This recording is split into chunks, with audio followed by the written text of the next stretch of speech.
So it's an honor, a privilege, and a pleasure to welcome Miko Peled into this space. I have to say that I am a longtime admirer ever since I learned about your story and your narrative as the son of an Israeli general that nonetheless became an anti-Zionist voice for moral clarity. And you also helped me when I first got on social media create some virality because I took a video of you where you were speaking at some university where you talked about the agreement between Lord Balfour and you said it was just two white guys giving away somebody else's country. You could do that kind of thing back then. And I knew when I heard you say that, I said, okay, this guy gets the relationship between Zionism and white supremacy. This guy gets the relationship between Zionism and imperialism. I have been an avid fan and admirer of your work ever since. So it's an honor to have 30 minutes to discuss with you where we are in our contemporary moment, in the fight for Palestinian liberation. So thank you for joining me. Well, the honor is mine. I'm also a big admirer. So thank you for having me. I'll just make a small adjustment to your intro. My father never gave up Zionism. He remained a Zionist, and he believed in what we know today is this ridiculous idea of a two-state solution. In fact, he's one of the people who, as an Israeli, as a Zionist, started talking about that immediately after 1967, while still in uniform. And from that moment on, even though he was a general, he was well known, he was a fully Zionist, he became an outcast because he talked about the two-state solution. And I was in Congress just last week, and I was talking to someone. He used to come here as a retired general. So as a general, he was a persona grata, oh my goodness, As soon as he started talking about the Palestinians and the two-state solution, he couldn't get a meeting with a staffer. No, definitely not. He would speak in synagogues and he would beg Americans to stop, send money and weapons to Israel. Yeah.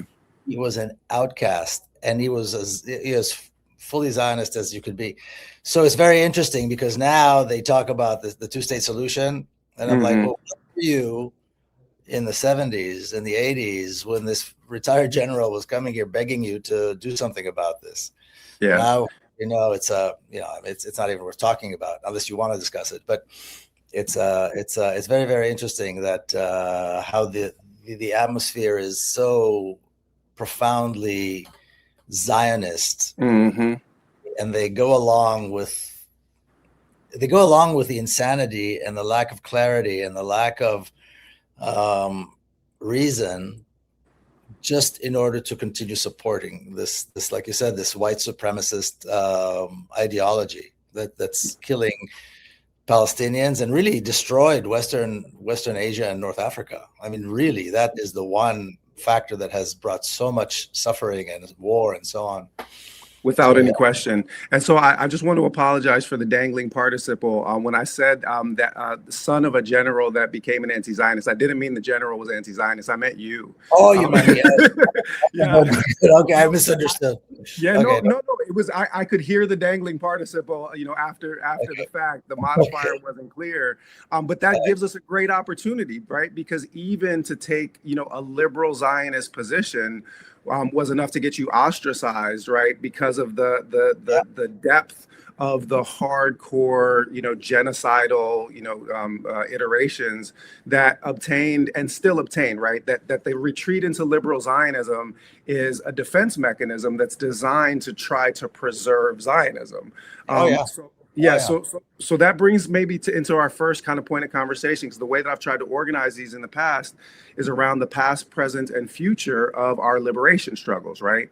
So I usually start with the present and then go to the past and then the future. So where are we in this moment? Like, you as someone who has dedicated your life, to struggling for Palestinian liberation, for educating people, for getting people politically engaged. Like, when you look around at this current moment with the escalation of, Zionist warfare in Iran, where are we? Help us, with your perspective and moral gravitas, frankly, take stock of where we are today. Here we are with the gravitas again. Uh, They didn't hear our pre-interview conversation. Oh yeah, I'm glad to keep bringing it up. Gravitas is a important part of my personality. Anyway, so where are we? It seems to me, I mean, nobody's got a crystal ball, but it seems to me that this is the fireworks before the end. Mm-hmm. The fireworks before everything collapses. I mean, this attack on Iran is, I don't think you have to be a military, expert to see that it's suicidal. Absolutely futile. Yeah. America can't win. There's no way America can win, which means Iran is holding strong, as they should. They were attacked for no reason whatsoever. Yep. In this, the apartheid regime, the so-called Israel, for decades now, the state apparatus has been collapsing. Yep. Has been rotting from inside. The Zionists were always very proud of 2 or 3 main pillars of the regime, of the Zionist regime. They had a great education system. I mean, my parents were born in the 1920s in Palestine, and they already had a full education system. Yep. From kindergarten all the way to university. And Palestinians still today remain one of the most educated populations on the planet, despite the apartheid, sure. Right? Yep, absolutely. Yeah. But I'm just talking about the apartheid. Of course. The apartheid. Yep. The healthcare, they had really great free healthcare. The judicial system had at least a reputation of being clean. Now, the education system is completely collapsed. Yep. Higher education is very expensive, and the K through 12 is in shambles. The healthcare system, Hadassah hospitals, which were like the flagship of the healthcare system, is collapsed financially. The conditions in the hospitals are horrific. And the judicial system and healthcare has become very expensive, and the judicial system is so politicized and so corrupt, and the police are corrupt. I mean, and the army, that's the other thing. The other pillar was the military. They believed they had this great military, and we saw on October 7, is completely malfunctioned. Everything malfunctioned, and it wasn't the first time, because exactly 50 years and 1 day before October 7, 2023, was the 1973 attack, which caught the Israeli military completely surprised. And once again, nothing functioned. So there's nothing there. Everything is completely falling apart. So all it really needed was a push. I think that October 7 shocked the system in a way that it will never recover. Mm-hmm. I mean, it took them weeks before they could even find, the light switch, so to speak. I mean, before they could figure out what the hell had happened, while this very meticulously planned and executed uprising. Operation caught them by, shocked them, and every system failed. Everything failed. And then they went on this vicious genocide of innocent, which is what bullies do when you humiliate them. They find the weakest, most defenseless victim, and they take their rage on that. And that's exactly what we've been seeing in Gaza. So everything is collapsing. So all it needs is a push. And I have a feeling, and again, we're not getting reports because nobody wants to tell us what's going on, but right. It's clearly that the attacks from Iran, the missiles from Iran, are very damaging. So it seems to me, like I said in the beginning, these are the fireworks before the end. And I never thought they would be crazy enough to attack Iran. Or I guess their hubris was so, the level of hubris was so insane that they would do something like that. But they did, and I think they're paying a heavy price. And this could be not the beginning of the end, but the end of the end. The end of the end. So it's what's the word? Affirming for me to hear you make that assessment. Last night, or yesterday afternoon rather, at an event organized by Riverside for Palestine, an organization that's been doing Palestinian liberation work here in Southern California. I described what we're witnessing both from the Zionist entity that shall remain nameless, right? We give it Voldemort status because Israel is actually a name of honor in the Quran. It's a name of honor in the Bible, right? It's a name of honor in the Torah. They don't merit the name. I'm a practicing Muslim converted when I was 15, and I say that name, that real world, that real word, with the weight and significance that it deserves. So the Zionist entity that shall remain nameless, I said, is suffering its extinction burst because the American imperial project in which it is embedded is also undergoing its extinction burst. We've had 5 centuries of white supremacist empire, Portuguese, Spanish, Dutch, French, British, and then after World War II, the United States of America took that mantle. And each one of those prior white supremacist empires went through a decline phase where its currency had previously been the reserve currency for the world and starts to get sold off, right? And we've seen that happening with the U.S. And what the mistake that they made, and Richard Wolff, the great Marxist economist, has spoken about this, and I take his vision on this very seriously, is that what usually happens is that they hasten their own collapse by extending their imperial extraction and military activities further and further to try to suck more resources out for that oligarch class while the imperial core itself crumbles. And I think that if you understand that this is both the extinction burst, like that last gasp of a dying empire, and its proxy. And I think that that's also an important thing to understand. And we can talk about this when we talk more about the lessons of history. But for me, it's very, very critical to understand that, yes, there are all kinds of compromise that various Zionists have on Congress people and stuff like that. But the United States empire could end any of this just by withdrawing weapons and support, right? Caspar Weinberger. Yeah, go ahead. I'm sorry. Can I just interrupt you 1 second? I'm sorry. Sure. My kids, there's something going on. Of course. Yeah. What's up?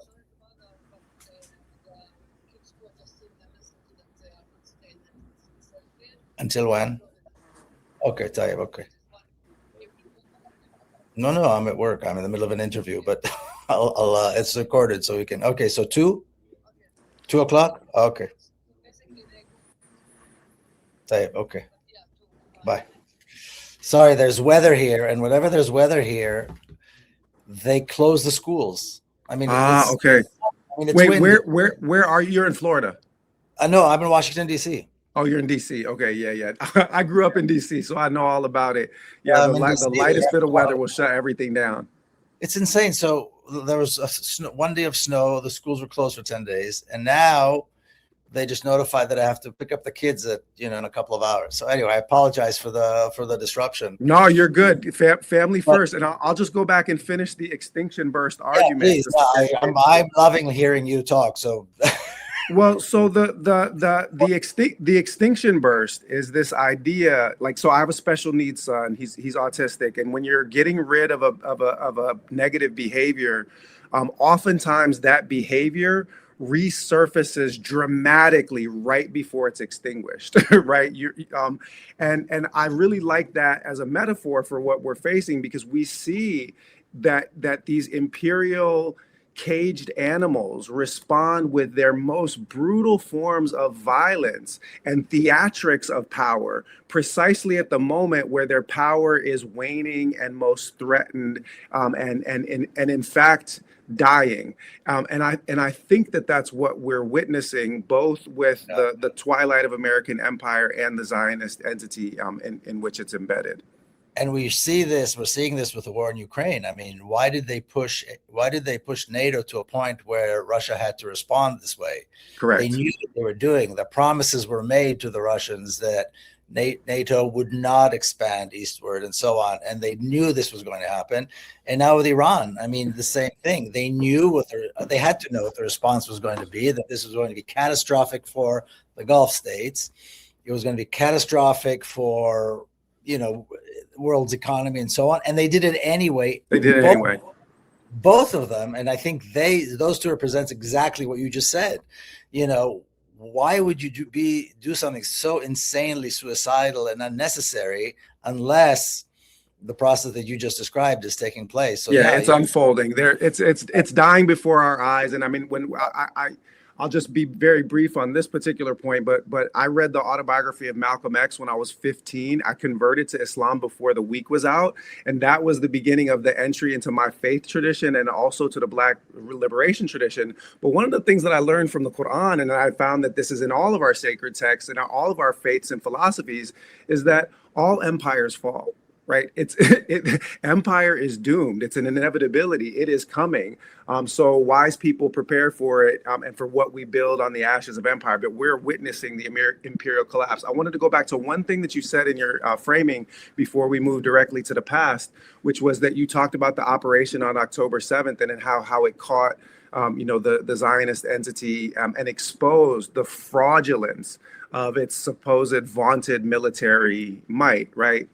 And I think that it's really, I want to just drill down on that moment, because I also think that this is really crucial. This is one of the places where I, also developed a huge amount of respect for what you do, because on October 9th of 2023, I called October 7th Operation the modern day equivalent of Nat Turner's slave rebellion, right? Because I understood how to read it within the context of white supremacy.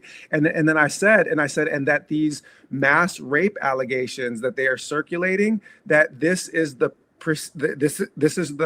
preceding proximate cause that they want to try to offer for mass lynchings. Right, so that you have a rebellion of the oppressed, then false accusations of rape, any of this sounding familiar, and then mass collective punishment in the form of lynching. Is that once I understood how to read Zionism as white supremacy, because actually it was Malcolm that framed it in those terms, and I can talk about that in a minute, then you start to understand that the playbook never changes, right?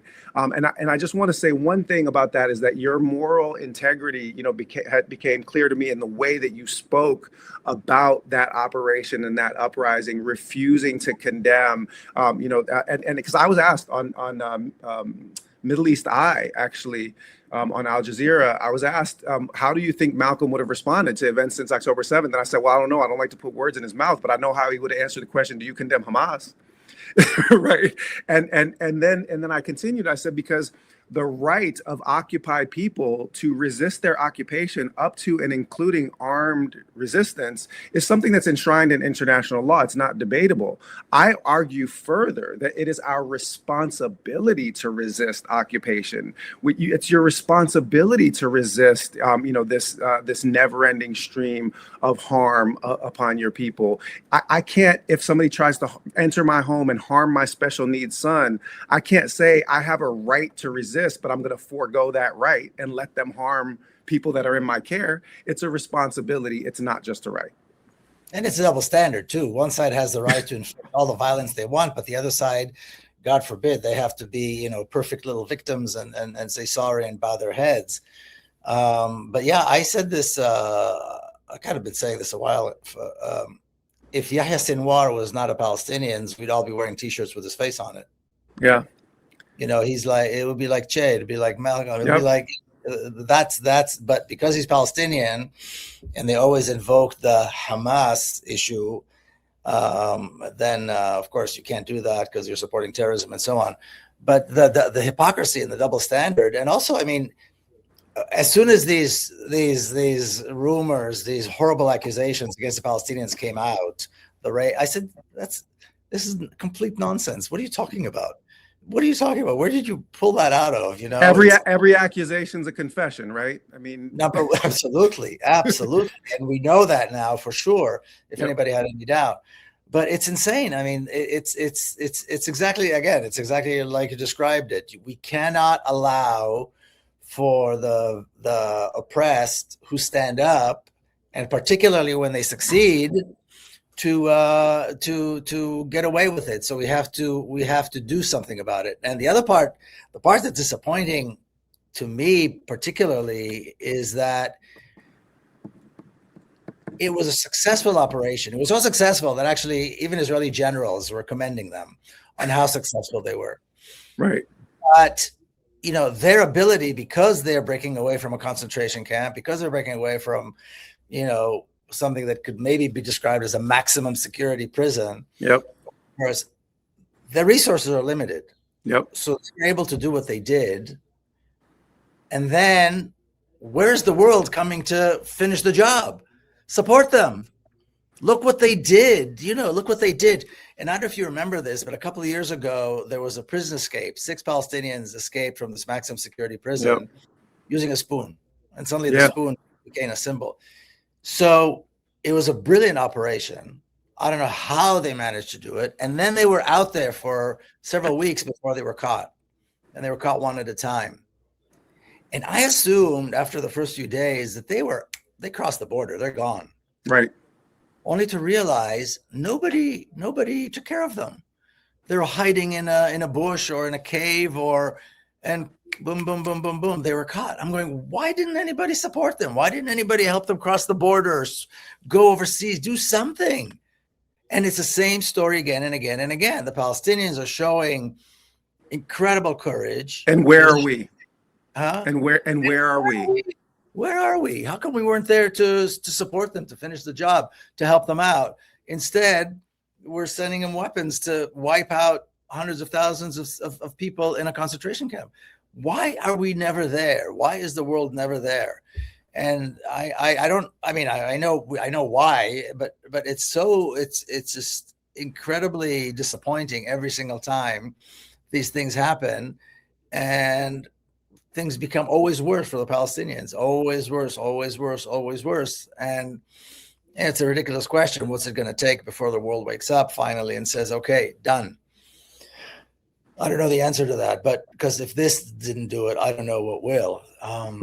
We know that one way or the other, Palestinians will keep fighting for liberation, and the moral failure is upon us for not coming to their aid sufficiently. And I hope when we get to the future part of the conversation, the way that we organize for effective contestation of Zionist power and American imperial power, like that's the reason why I've taken on the political engagements that I have. So I have a very particular theory of how that needs to happen, and I do hope we can circle back to that before we get to the end. But I do also want to be respectful of your time, so I want to move us into the past, because I know that you're somebody that's written about your own family history. You've examined carefully the history, of not just 48 Nakba, but like going back, right? Because people forget that Irgun and other Zionist mobs were doing a lot of this work of ethnic cleansing and political violence and so forth. You're somebody that understands that Herzl and Jabotinsky were explicitly white supremacists, and they used white supremacist argumentation, and they appealed to people like Cecil Rhodes for support in their project. Like, they were deeply connected. So I would love to just hear your thoughts on kind of what parts of the past in this struggle feel the most relevant and pertinent to you in our current moment. They like to say that Israeli society has become more extreme and more right-wing and more racist. And I always refer back and say, did you read what these guys wrote? Did you see what they wrote? Do you remember what my dad was in the Haganah. Do you know what they did in 1940, from 1947? Actually, before that, in the 30s, they began, bombing markets and bombing buses and executing Palestinians. And, but let's say up the 47 to 49, do you know what Israeli society did and applauded and then taught as heroism? What I'm saying, this is direct line from the beginning to now. Everything we have seen was predictable and preventable. Yep. All of it was predictable and preventable. First of all, because they said they were going to do it. I mean, they said they were going to do it. They never didn't take a crystal ball. They told you. They told you what they did. And again, going back to the two racists, the two white supremacists, Rothschild and Balfour, giving somebody else's country to the other. I mean, what did you expect? I mean, this is exactly what they were planning. This is exactly what they were talking about when Christian Zionists and then the Jewish Zionists talked about a land without a people. they knew there were people. They were doing commerce with Palestine. They were importing cotton and oil and barley and God knows what else from Palestine. They went to Palestine to visit. They went to Palestine to pray. And so they knew the people were there. There's no question about that. They investigated. People were there. There was strong connection between the Europeans and Palestine. But it's not that they weren't people, that they were a people of a different race. They were people of color, and therefore they didn't matter. It's not that they weren't there. It's just that they didn't matter because they were not white. And that is the key issue here. That is why they are expendable. And that is why to this day, nobody in the, the quote unquote civilized world is standing up to say not a single government, except the Spanish government recently, to stop it, to put an end to it. Where are the sanctions? Why is the Sixth Fleet not coming in and making sure that there are no more bombing of Gaza and providing humanitarian care? The Sixth Fleet works for us. They should be there protecting the Palestinian people, making sure that there's an arms embargo, making sure that there's a no-fly zone, making sure that all the Palestinians are protected. Nobody's protecting Palestinians. And why aren't, again, Sixth Fleet, it works for us. Why aren't they doing this? That's exactly why, because this stems from history and an ideology that is supremacist and racist and genocidal. And again, it was preventable and predictable and preventable. So I have my own, sort of theory and understanding as to, the answer to your question, why, international peacekeeping forces don't, get deployed and those things. And it really is informed in part by your, assessment of Rothschild and Balfour. What I've been saying for years is that you can't expect help from the UN because the UN was brought to you by the same people that brought you the Balfour Declaration, the Berlin Conference, and Sykes-Picot, that it is essentially a gentleman's agreement amongst colonizing powers about how to divvy up the spoils without fighting with one another. And that's what international law essentially is. And so therefore they're not going to be coming to the rescue because that's not what those mechanisms were designed to do. But I want to go back to the first place that you started, right? Which, this was all very predictable. And you can't talk about this contemporary moment as being some kind of unrecognizable iteration of Zionism, right? Because it reminds me of what I heard after Alex Preddy was murdered and after Nicole Good was murdered in Minnesota in ICE confrontations, is people saying this is not the America that we know. This isn't who we are. And I'm like, I'm sorry, what? Hello, Black people would like a word, right? Exactly. Because I was stopped 17 times for driving while Black in that same city. And in one of those traffic stops, officer drew his service weapon and pointed it directly at my face. I could have died that day. I know what checkpoints feel like. I know what a fascist state feels like. I know what it's like to be surveilled.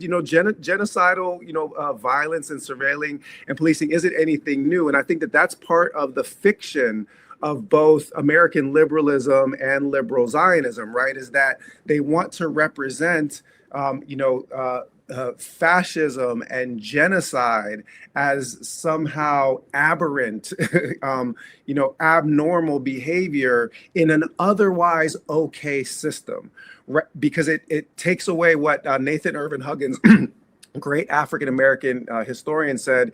He said, to do otherwise requires you to look in the deforming mirror of truth.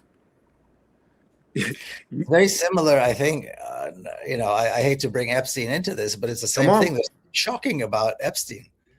White colonizers, as soon as they came to any colony, actually, really, what did they do? They raped little girls. They tortured and enslaved little girls for sex. I mean, Epstein is a completely normal in this white supremacist reality. Miko, Nothing. we've never met in person, but I'm just gonna say I love you, man, because you make me feel sane. No, I said exactly this on Miriam Francois, the T. She asked, "What's most shocking?" And I said, "What's most shocking are the crimes, or the familiarity of the crimes." I didn't see anything in the Epstein files that I didn't see Thomas Jefferson do to an enslaved 12-year-old, right? That history then later called his mistress. Go ahead. And well, just to that point, I visited the place here in Virginia a couple of times. Monticello, yep. And I don't know if you've seen it, but they have a slave tour. And so you go through the slave tour, and it's painfully, I don't even know what word to use, but we don't know if it was consensual or not, is basically the bottom line. Maybe consensual. Because a 12-year-old can give consent, right? That makes sense. Yeah, sure. But not only him, it was basically a farm to raise, because he had single men working there, and then they would impregnate the slaves, and then the offspring would remain as slaves. Yeah, breeding. They're breeding ground for slavery. Yeah. I'm going, this is the beacon of I don't know what, democracy and all that nonsense that they make out of Jefferson. Are we people out of their mind? I mean, but the way they talk about it at the tour, that we don't know if it was consensual or not. So maybe it was all okay. I mean, these slave women, maybe they wanted to sleep with these thugs that were working there and leave their children as slaves. I mean, we don't know. And sometimes you got to laugh to keep from crying, because that is sheer madness. There's and no so other word for it. That is glorified. Yep. Then what's shocking when you said it was shocking? What's shocking about the Epstein this whole story is that it's not shocking. Right. Nothing surprising about it. These powerful people who are, white and privileged, taking advantage of little girls. Right. And I think so. I'm now remembering exactly what you said. It was not just the Rothschild and Balfour thing, but you had another one where you were asked about resistance. You said, "Are we out of our minds? Are we out of our minds condemning the resistance?" Because that's the part that gets written out of the story in the way that the history of American slavery functions, is that the resistance was permanent and it was ubiquitous. And the only reason why abolition took place was because enslaved people made it so costly to maintain the system through their resistance, armed and otherwise. And these, fictions, thank God, are falling away, right? The collapse of this empire, scales are being removed from the eyes. People are seeing for the first time. And I'm just going to end our discussion of the past before we move to the future with my own, sort of kind of moment of clarity on understanding the interrelationship between Black liberation struggles, which we've just been framing, and Palestinian liberation.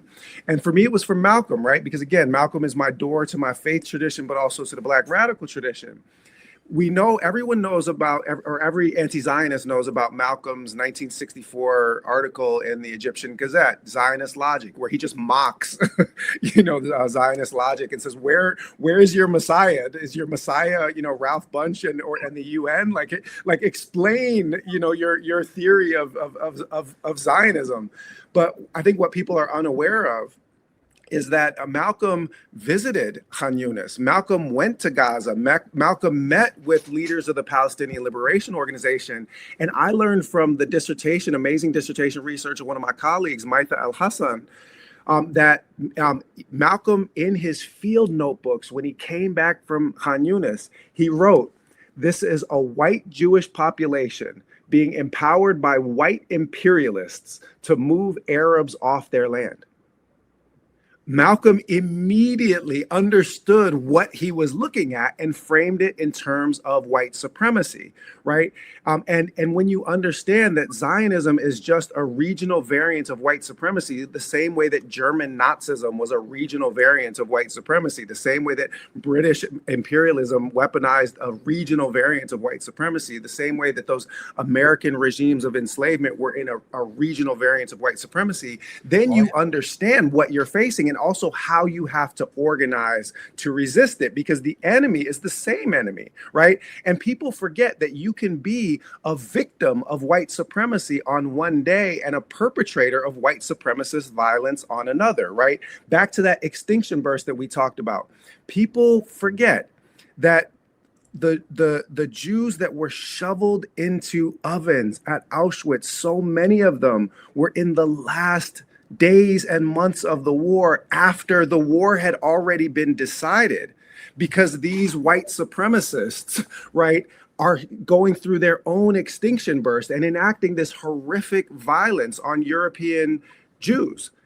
And people don't understand that you can be the victim of that kind of white supremacist violence and still turn around and become a perpetrator of white supremacist violence. Like you can be a victim of Nazism and then still nonetheless be embedded in white supremacist structures and habits of mind, so that you then enact those forms of violence yourself. And so, yeah, please. No, I was just going to say, I think that I see it a little bit differently. Please. For two reasons. One, yeah. The vast majority of Holocaust survivors didn't go to Palestine. They rejected. Of course. Yeah, of course. So it's not the same people. The ones. Agreed. No. I'm not arguing that for that direct connection, but okay, continue. Okay, I just want to make that clear. And the second thing is, and this might sound a little crazy, but what the Nazis did to the Jews, I don't think that was white supremacy. Interesting. And they were, and the reason that the Europeans and the Allies had to stop the Nazis were killing white people. They didn't do that against the Belgians for what they did in the Congo. Nope, of course.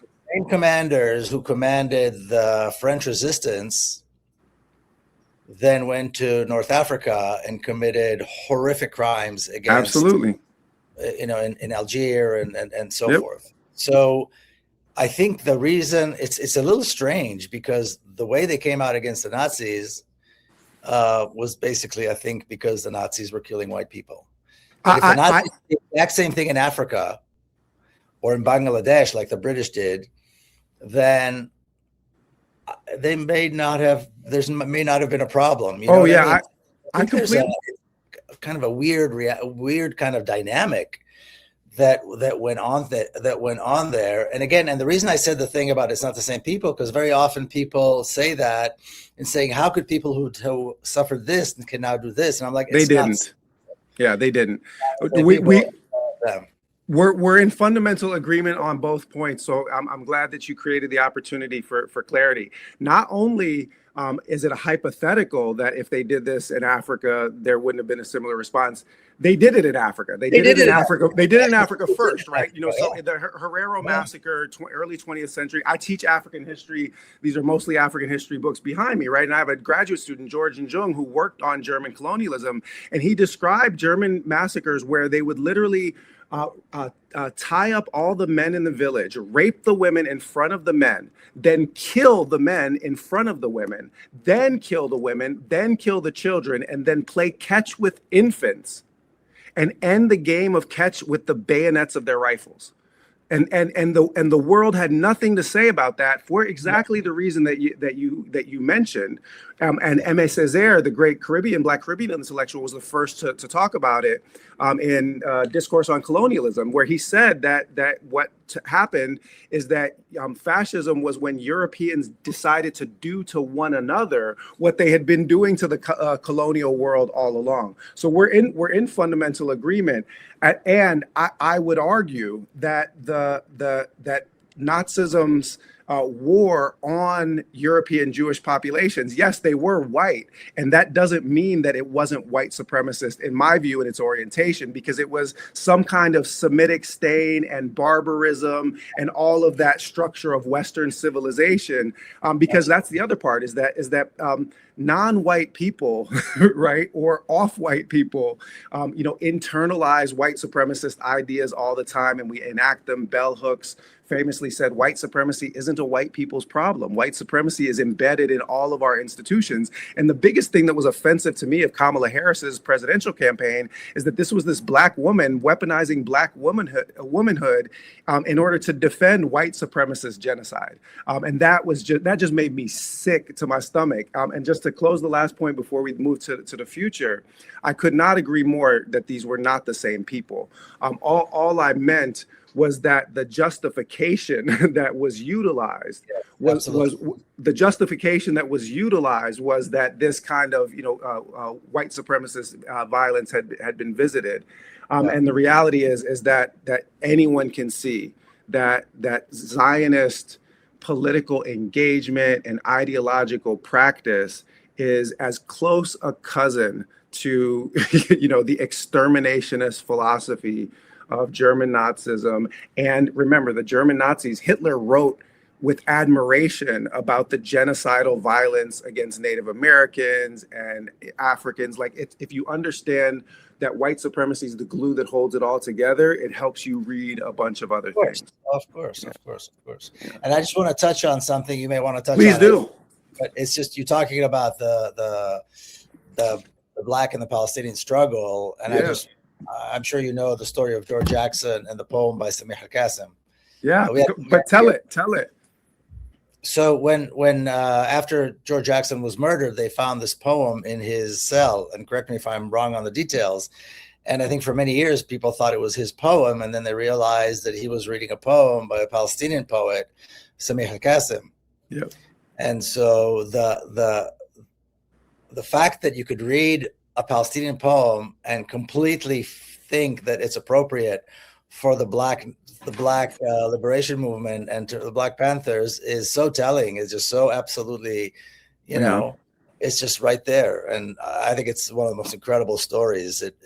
I mean, it's so tragic, but it's so incredible that it is so obvious to anybody who wants to look that these struggles are deeply, deeply connected. Beautiful. Read a poem by one, and mistake it, and mistake it for the other, because it makes so much sense. There's a beauty in it, but there's also, it's also profoundly tragic that so many people have to go through this.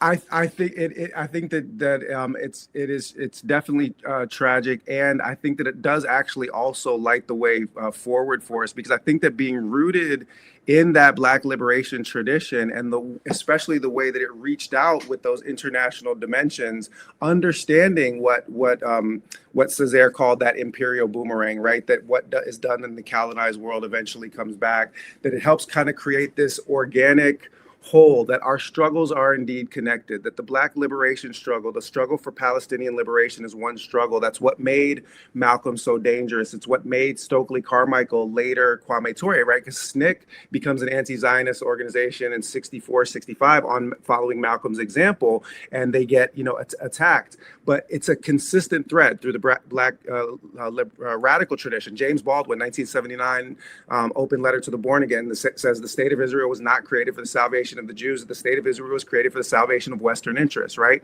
Assata Shakur, Toni Morrison, and then not even to mention the Africans, Thomas Sankara, Nelson Mandela, and so forth.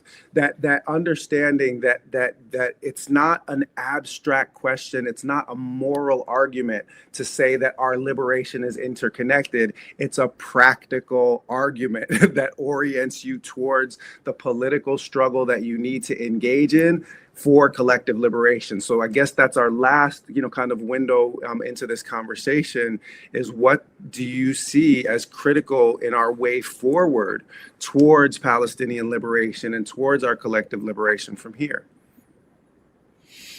I think the most important thing is to enlarge the circle of people who get it. Mm-hmm. It's called the constituency of conscience around the world. And I stole this phrase from somebody else. It's not mine. And it's Israel has over 40 diplomatic missions in Africa. Mm-hmm.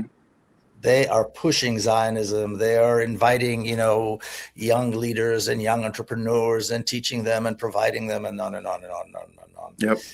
And whenever I talk to I'm interviewed by an African outlet or whatever the case may be. I'm going, why? I mean, Israel has contributed to the destruction of Africa. Immiseration of people in the Congo. Dan Gertler by himself, right? Yeah, sorry to interrupt. I mean, my father, still in uniform in the 60s, would go to Congo because the IDF was training Mobutu's army after the assassinated of Lumumba. Yep. Now, as a kid, he was coming back from Africa with all these cool things, and he would go. But now I'm going, what the hell? And the same thing with Iran, by the way, supporting the Shah. He would go to Iran a lot to help the Shah's. Of course. So I'm going, and then after that, I mean, they pillaged Africa, all over Africa. Yep. Why? And now, of course, they wanted to become observers in the African Union. Why in the world are you allowing this? Why in the world? So I think that's a really, really important point, to push that. The other thing is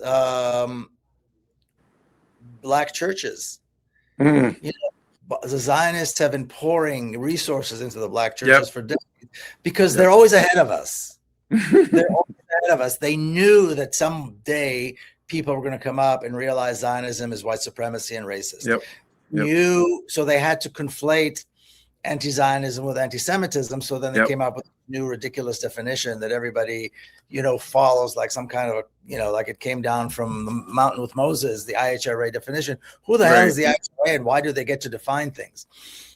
So they're always ahead of us, and we got to catch up and then go far, far beyond them so that we can stop them. And I think, these are, I mean, why, so I think those are really, really important things. And there's a reason the Zionists are investing in this, because they can say that, look, we have good relations with Africans and with Black Americans and so on and so forth. And how can you say that? I have racist? Black friends. How can I be racist? Exactly. How can I possibly be racist? Some of my best friends. So, but this is really important to awaken these forces. And some of the Arab countries and Muslim countries that are still on the fence, that are not haven't normalized yet, we need to support the anti-normalization forces. I remember when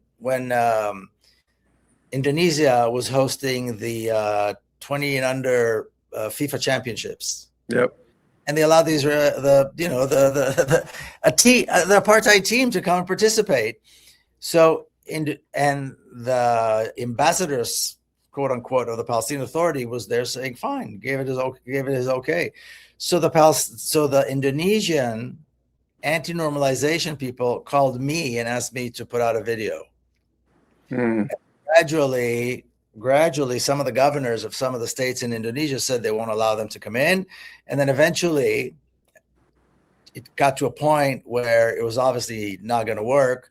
So FIFA took the tournament out of Indonesia, stating security concerns. So in other words, Indonesians were punished for doing the right thing. So it's on us to support these forces in all these countries that don't want to normalize. And we're not there, and the other side is there. So Pakistan, Indonesia. I mean, Indonesia is part of the peace board. Because the other side is there. So I think these are really, really important things for us to consider. And there's a lot to do, and we just got to do it all. I mean, we got to work with Congress. We got to work with public opinion. We've got to be everywhere. And there's not that many of us. Support. I mean, what I heard, kind of as the core of your response is that we have to support the resistance in every way that we can, with political cover, all of it. And so I'll just, because I know we're short on time, if you'll permit me, I'll lay out my case for what I think is the critical intervention. If we understand, the Zionist entity, the way that Caspar Weinberger described it, right? Reagan Secretary of Defense, he said Israel, and I'm only using it because it's in a quote, right? We've agreed. I love how you called it the apartheid soccer team. That's fucking great. Like that's outstanding. This is beautiful on the fly editing by both of us. But he said Israel is America's unsinkable battleship in the Middle East.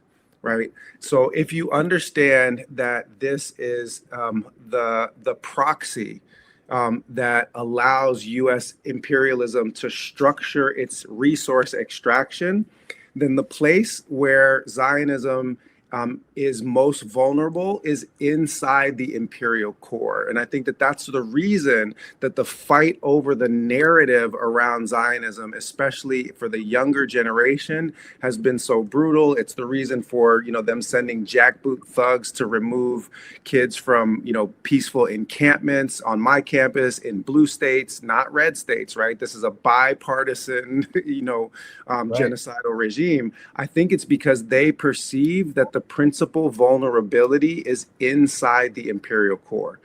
And so my own action on this is to organize for political power inside the imperial core, because I think that if you damage the imperial core's ability to feed that complex, then you end it, right? We can hasten that collapse.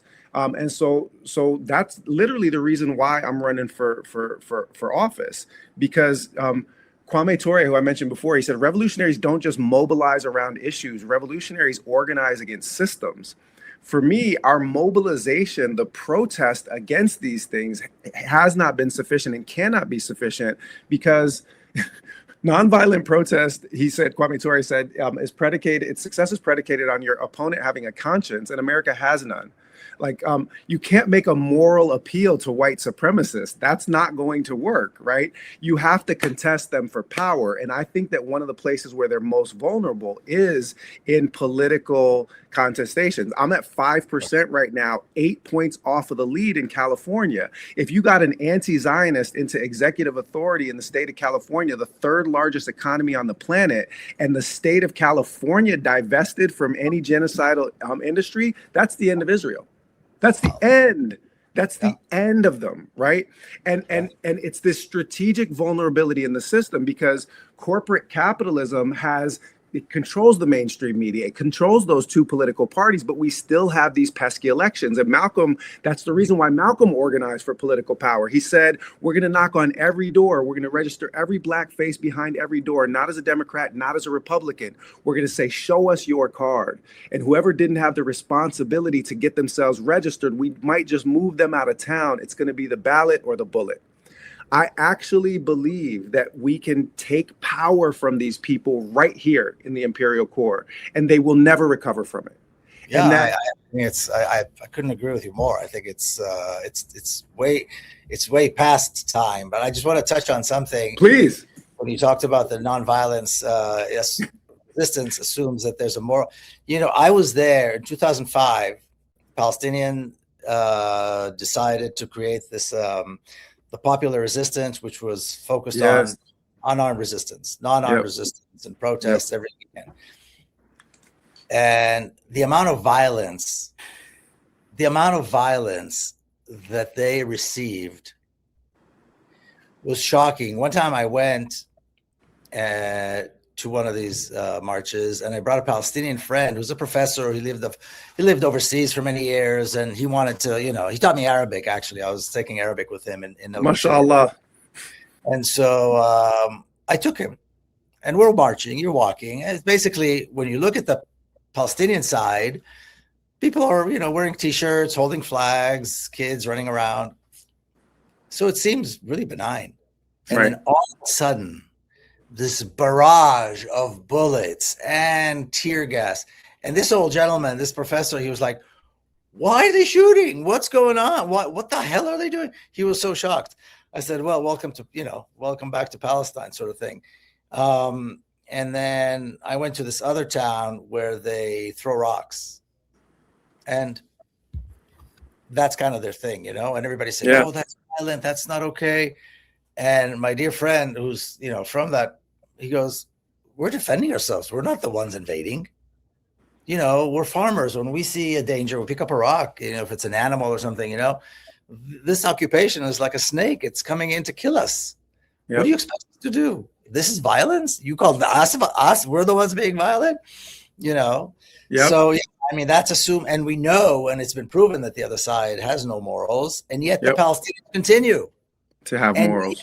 continue the vast majority of their protests and their demonstrations and their resistance is still through film, through literature, through nonviolent resistance, through civil disobedience, and on and on and on, because they do have morals. Yes. They do maintain the moral. Because we say in Islam, our oppressors are not our teachers. We don't learn our morals from our oppressors, right? Yeah. We learn our morals from our tradition, we can start to wrap things up. But that you mentioned, Yahya Sinwar should be on T-shirts, right? He threw. He threw with only one arm still left, right? That you throw with whatever you have. Rifat El Arir, the before he was martyred, said that if they come for me, then I won't have anything. I'm just a writer, but I'll throw my pen. Right? We resist because no fist, as the African expression goes, no fist is big enough to block out the sky. We resist because we're human, and white supremacy, despite all of its efforts to dehumanize, cannot diminish the humanity in the oppressed. It only diminishes the humanity of the oppressor, which was never there to begin with. If they could become barbarians at that scale, then their humanity was already compromised. There was never humanity at some point in their childhood. I was talking to this African-American student, was interviewing me just before we started. And I was talking about the fear. She said, why were you afraid of going to going to Palestinian towns and all this? And I said, well, the way white supremacy works is by injecting this fear that has no basis on history, has no foundation, has no reason other than the other side is the other, and they have a different skin tone or speak a different language.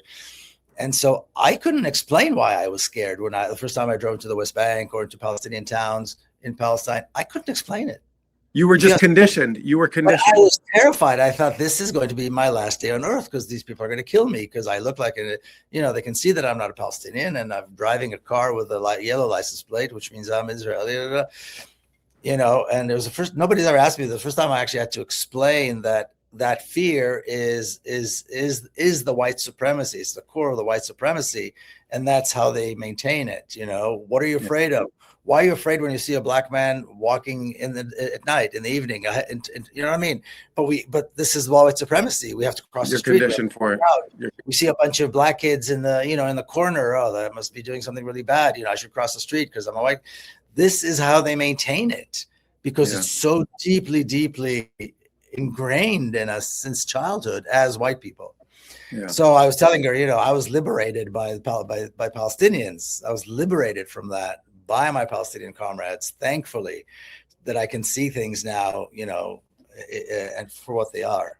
As a human being. As a human being. Yeah. And I can hang out with guys like you. What I'm going to suggest is that we have to continue this conversation in person because we wanted to keep this to 45 minutes and we've done that, but we are just getting started. So I hope that we can get you out here to the West Coast. I'd love to.